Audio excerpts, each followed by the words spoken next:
భగవత్ స్వరూపం ఎక్కడుంటోందో ఆ మందిరాన్ని నిర్మాణం చేయడానికి ఆగమం వచ్చింది. మనం ఒక ఇల్లు కట్టుకుంటే ఎలా కడతామో భగవంతుని యొక్క ఆలయాన్ని నిర్మాణం చేసినప్పుడు కూడా ఆగమం ప్రకారంగా నిర్మాణం చేస్తారు. ఒక దేవాలయ వ్యవస్థ వచ్చింది అంటే ఆ దేవాలయ వ్యవస్థ ద్వారా సమాజమునకు ఎన్నో ప్రయోజనములుంటాయి. దేవాలయములు కేవలం ఏవో కాకతాళీయంగా వచ్చినటువంటివి కవు. కాకతాళీయము అన్న మాటకు అంటే తాళ అంటే తాటి చెట్టు. కాకి ఎగురుతూ ఎగురుతూ ఒకసారి తాటి చెట్టు మీద వాలుతుంది. అక్కడే ఎందుకు వాలిందండి అంటే దానికి ఏం జవాబు ఉండదు. దానికి ఆ ప్రత్యేకమైనటువంటి ఆ స్థానంలో ఆకాశంలో ఎగురుతున్నప్పుడు దానికి చాలా తేలిక ఆ అంతరమనందు తాటి చెట్టు మీద వాలుతుంది. కాకతాళీయం కాకి చెట్టు మీద తాటి చెట్టు మీద వాలడం ఎంత తేలికో అలా దేవాలయ నిర్మాణమునందు కూడా అందరికీ సావకాశాన్ని కల్పించాడు. కల్పించి దేవాలయ వ్యవస్థ దేని కొరకు వచ్చింది అంటే సమస్త మనుష్య ప్రాణులు తరించడం. దేవాలయము ఎప్పుడూ కూడా ఎవరో ఒక్కరి కోసమని తయారు కాదు. ఎందుకు నేను ఈ మాట అంటున్నానో మీరు బాగా పట్టుకోండి. పూజ చెయ్యాలనేటటువంటి తాపత్రయం ఉండడం ఒకెత్తు, పూజ చెయ్యగలగడం ఒకెత్తు. ఆర్తి అనేటటువంటిది ఎవరికి ఏ కారణం చేత కలుగుతుంది అంటే నేను చెప్పలేను. పూజ చెయ్యడము అంటే యాంత్రికంగా నోటితో మంత్రం చెప్పడమును యాంత్రికంగా చేతితో కార్యకలాపం చెయ్యడం కాదు. నిజానికి గుండె పండాలి, మనసులో గొప్ప కృతజ్ఞతాభావం కలగాలి. అందుకే విశ్వాన్ని చూసి విశ్వాన్ని చిరునామా చేసుకుని విశ్వనాథుణ్ణి వెతుక్కోవాలి. మీరు చూడండి, అలా వెళ్ళిపోతున్నారనుకోండి, ఒక గొప్ప హర్మ్యం కనపడింది అనుకోండి, ఒక్కసారి ఆగి ఆ హర్మ్యం వంక చూసి అబ్బా ఎంత బాగా కట్టారండి, ఎవరిదండి భవనం అని అడుగుతారా అడగరా? భవనాన్ని చూస్తే భవనం యొక్క యజమాని ఎవరని అడిగారు. ఒక గొప్ప బొమ్మ కనపడింది అనుకోండి, ఎవరు గీశారండి ఈ బొమ్మ అని అడుగుతారా అడగరా? మంచి పాట వినపడింది అనుకోండి, ఎవరు పాడారండి ఈ పాట అని అడుగుతారా అడగరా? ఇవి అడిగినప్పుడు మరి ఈ విశ్వాన్ని చూసినప్పుడు ఈ విశ్వాన్ని నిర్మించిన వాడు ఎవరన్న మాట కూడా రావాలా వద్దా? ఆర్తి ఎందుకు వస్తుంది అంటే విశ్వాన్ని చూడడంలో ఉన్న దృష్టికోణంలో వస్తుంది. అది అలా ఉంటుంది అన్నవాడికి ఆ ఆర్తి ఉండదు. కానీ ఒక బంతి పువ్వు వంక మీరు చూశారనుకోండి, ఒక బంతి పువ్వు ఇంత చిన్న మొగ్గలోంచి వస్తుంది, తొడిమే ఇంత తొడిమే ఉంటుంది, ఆకుపచ్చగా ఇంత గొట్ట ఉంటుంది, రేకు మీద రేకు, రేకు మీద రేకు, రేకు మీద రేకు ఈ పక్క వరకు వెళ్ళిపోతుంది. ఆ చిట్ట చివరి వరకు వెళ్ళిపోయిన రేకు కింద నిజానికి పట్టుకుని ఉన్నది ఏవి ఉండవు. రేకు మీద రేకు అంత అందంగా అమర్చబడుతుందంతే. చుట్టూ రేకులు, మధ్యలో రేకులు, మళ్ళీ వలయం, మళ్ళీ వలయం, మళ్ళీ వలయం, మధ్యలో దుద్దు, అందులోంచి సువాసన. మీరు ఆ ముచిక పట్టుకుని దానికి ఒక పెద్ద తోక ఉంటుంది, అది పట్టుకుని ఇలా ఇలా అన్నారనుకోండి, ఒక్క రేకు కింద పడదు. ఒక్క బంతి పువ్వు ఇలా తయారు చేయి, అలా సువాసన పెట్టు, అలా రంగు పెట్టు అన్నారనుకోండి, నేను చేయగలనా? నా వల్ల అవుతుందా? అన్ని రేకులు తీసుకొచ్చి పోని ఇచ్చిన నేను అలా పేర్చగలనా అంత అందంగా? అసలు ఒకవేళ నీ పేర్చిన ఇలా అంటే ఒక్క రేకు కింద పడిపోకుండా ఉంటుందా? అందులోంచి సువాసన వస్తుందా? ఎవరు తయారు చేశాడు ఈ బంతి పువ్వుని? ఓ మామిడి విత్తనాన్ని, ఓ కుంకుడి విత్తనాన్ని పక్క పక్కన పెడితే అదే భూమిలోంచి పైకి లేచిన మామిడి చెట్టు వసంత ఋతువు వచ్చేటప్పటికి ఎవ్వరూ చెప్పకుండానే పువ్వు పూచి కాయ కాసి పండునిస్తోందా? పక్కనున్న కుంకుడి చెట్టు చేదుగా ఉన్న కుంకుడుకాయ కాస్తోందా? మల్లె పువ్వు సాయంకాలం విచ్చుకుంటోందా? విచ్చుకున్న మల్లె పువ్వులో అంత సౌరభమా? జాజి పువ్వు పొద్దున్న విచ్చుకుంటోందా? విచ్చుకున్న జాజి పువ్వులో అంత సువాసన? రోడ్డు పక్కన దుమ్ము కొట్టుకుపోయి ముళ్ళకాయలతో ఉండేటటువంటి ఉమ్మెత్త చెట్టుకి పూసినటువంటి ఉమ్మెత్త పువ్వు కట్టుకునే గ్లాస్కో పంచ కన్నా తెల్లగా మెరిసిపోతూ ఉండడమా? అందులో కేసరముల, వాటి చివర మళ్ళీ చిన్న చిన్న పలుకుల, అందులోంచి పుప్పుడే, పుప్పుడి గాలికి ఎగిరి పక్కన పడుతోందా? అందులోంచి ప్రత్యుత్పత్తి, ఇంకో మొక్క పుడుతోందా? ఇంత ధాన్యపు గింజ, దాని మీద మళ్ళీ చక్కటి తుడుగా, లోపల బియ్యపు గింజ, దీన్ని ఇంత అందంగా పెట్టావా? అంత బాదం చెట్టుకి చిట్ట చివర బాదంకాయ, కాయంతా పగలగొట్టాలా, పైన పీచ, లోపల మళ్ళీ గట్టిగా ఓ కాయ. అది అడ్డదిడ్డంగా బద్దలవకుండా కోలగా పెట్టి కొడితే జాగ్రత్తగా గోటితో విప్పితే లోపల తెల్లటి పప్ప, దాని మీద గోధుమ రంగం తుడుగా, అది తీసి నవిలితే అంత కమ్మతనమా? ఏమి సృష్టి చేసావయ్యా? అసలు ఇవన్నీ నిర్మించడానికి నీకు ఎప్పటికి ఎంత సమయం పట్టింది? ఇన్ని గీతలు గీశానా పుట్టినప్పటి నుంచి? తడి తగిలితే గీతలన్నీ చెరిగిపోయాయా? నే పుట్టినప్పుడున్న ఈ గీతలు నా చేతిలో ఎన్ని మాటలు చేయగడిగాను, ఎన్ని మాటలు స్నానం చేశాను, కానీ ఆ గీతలు మాత్రం చెరిగిపోలేదా? ఏవుని పెట్టి గీసావు ఆ గీతలు అని ఆర్తి కలిగిందనుకోండి, వాడినోసారి చూద్దామనిపించింది అనుకోండి. విశ్వాన్ని చిరునామా చేసుకున్నప్పుడు విశ్వనాథుణ్ణి చూడాలనిపించింది అనుకోండి, అది భగవంతుణ్ణి చూడాలన్న ఆర్తి అక్కడ మొదలవుతుంది.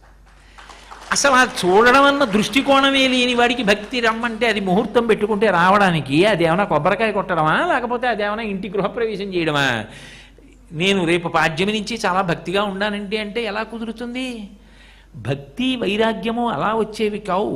అందుకే రామకృష్ణ పరమహంస ఓ మాట అంటారు, అవి రెండు చుక్క చుక్క వచ్చేవి కావు, వస్తే వరదలా వస్తాయి అంతే.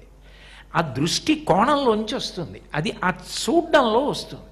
విశ్వాన్ని అలా చూడడం వచ్చినటువంటి వాడికి అలా నిర్మించిన వాడిని చూడాలి అని చెప్పి ఒక ఆర్తి కలుగుతుంది.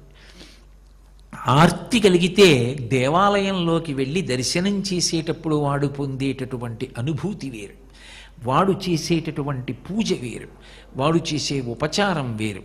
ఒక సామాన్యుడు ఉన్నాడు, వాడికి ఆ ఆర్తి ఉంది, వాడు విశ్వాన్ని చూడడంలో అభ్యంతరం లేదు, చూస్తాడు. అబ్బా, దీన్ని నిర్మించిన వాడిని చూడాలనుంది. ఇంత చిన్న గింజ, అందులో మళ్ళీ ఎక్కడో వ్యూహమా? దాన్ని నేలలో పెట్టి నీళ్లు పోస్తే ఒక చిన్న అంకురం పైకి వచ్చిందా? అందులోంచి ఒక చిన్న 2 బద్దలు వచ్చాయా? ఓ చిగురుటాకు వచ్చిందా? అది ఆకయిందా? కొమ్మకి రెమ్మలకి పువ్వులకు కాయలా? ఇవన్నీ ఎదుగుతున్నాయా, పెరుగుతున్నాయా? ఋతువు వచ్చేటప్పటికి ఆకులు రాలుతున్నాయా? మళ్ళీ వసంత ఋతువు వచ్చేటప్పటికి ఆకుపచ్చగా అయిపోతున్నాయా వనాలన్నీ? ఎవడయ్యా శాసిస్తున్నవాడు? ఎవడు చెప్తున్నాడు వీటికి? నే చెప్తే అది ఆకులు రాలుస్తుందా, నే చెప్తే ఆకులు తొడుగుతుందా? ఎవడు చెప్తున్నాడు? వసంత ఋతువు వచ్చిందే కుయ్యని కొయ్యలకి ఎవడు చెప్తున్నాడు? వర్షం పడే ఋతువు ప్రారంభమైంది నృత్యం చేయమని నెమలికి ఎవడు చెప్తున్నాడు? ఎవడు ఇలా సృష్టించాడు ఈ ప్రాణుల్ని? ఏనుక్కి దంతాలా? ఎంత అందమా! ఏనుగు నడక కుంజరగమనే అని మహానుభావుడు దీక్షితారు వారంతటి వారు పొంగిపోయారా? అసలు ఏమిటి సృష్టి అని అనుకున్నాడు పాపం.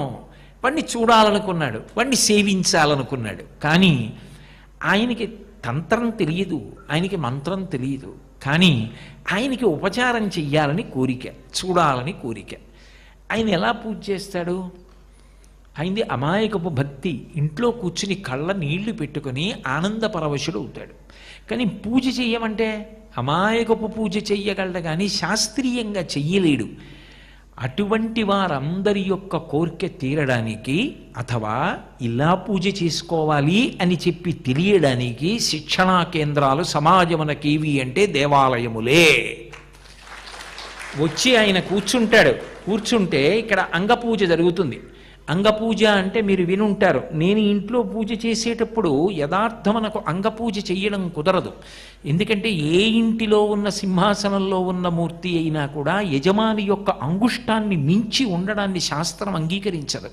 అంతకన్నా పెద్దదైతే నైవేద్యం కష్టం. నేనున్నాననుకోండి, నా శరీరం యొక్క పొడుగుని బట్టి నా బొటనవేలు ఉంటుంది. నా బొటనవేలు ఎంత ఉంటుందో అది దాటి ఇంట్లో ఉన్న మూర్తి ఉండడానికి వీలు లేదు. ఎత్తు అంత ఎత్తే ఉండాలి. యజమాని బొటనవేలు యొక్క నిడివి దాటి ఉండవు మూర్తులు ఇంట్లో ఉంటే. నేను అంగపూజ చేస్తున్నాను అనుకోండి, పాదౌ పూజయామి, గుల్భౌ పూజయామి, ఉరుం పూజయామి, కటిం పూజయామి, నాభిం పూజయామి, ఉదరం పూజయామి, వక్షస్థలం పూజయామి, స్కందౌ పూజయామి, బాహూన్ పూజయామి, కంఠే పూజయామి, అలాగే ఏదో చుబుకం పూజయామి, ఓష్ఠే పూజయామి, దంతాన్ పూజయామి, నాసికాం పూజయామి, నేత్రే పూజయామి, లలాటం పూజయామి, కర్ణౌ పూజయామి, శిర పూజయామి, సర్వాణ్యంగాని పూజయామి అన్నాను. ఇది మా ఇంట్లో ఎలా కనపడతాయి ఇవన్నీ? మందార పూలు చేత్తో పట్టుకున్నాను, పాదౌ పూజయామి వేస్తాను. చీలమండల మీద వెయ్యాలి. తర్వాత అసలు చీలమండలు కనపడతాయా ఇంత మూర్తిలో?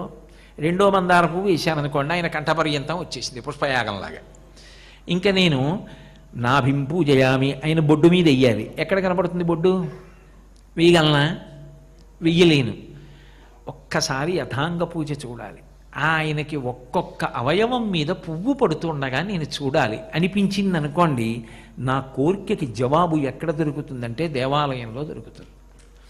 నేను దేవాలయంలోకి వచ్చి కూర్చున్నాను అనుకోండి, పాదౌ పూజయామి అన్నప్పుడు పాదాల మీద వేస్తారు. గుల్భౌ పూజయామి, ఏదో అలా ఊరూం పూజయామి తొడల మీద, కటిం పూజయామి నడుం మీద, నాభిం పూజయామి బొడ్డు మీద, ఉదరం పూజయామి కడుపు మీద, వక్షస్థలం పూజయామి గుండెల మీద, స్కందౌ పూజయామి భుజాల మీద, బాహుం పూజయామి చేతుల మీద, అలాగే కంఠే పూజయామి కంఠం మీద, చుబుకం పూజయామి గడ్డం మీద, ఓష్ఠే పూజయామి పెదవుల మీద. అప్పటి వరకు వచ్చాక మనసు ప్రధానం. పళ్ళు ఎందుకు కనపడతాయి అని కూర్చున్నాడు అనుకోండి, పళ్ళు కనపడవుగా. అక్కడ దాకా వచ్చాక అయ్య పిచ్చి కోటేశ్వరరావు ఎంత భక్తిగా నా అవయవాల మీద పూజ చేస్తున్నావురా అని ఆయన చిన్న నవ్వు నవ్వాడు అనుకోండి. అప్పుడు ఆ కనపడిన దంతాల మీద పువ్వు, ఇంత పెద్ద పువ్వు వేయరు, చిన్న తుమ్మి పువ్వు తీసుకుని నేను కూడా చిన్న నవ్వు నవ్వుతూ స్వామి అనుగ్రహించావా అని ఆయన దంతం మీద వేశాను. ఇవి ఇలా వెయ్యచ్చు.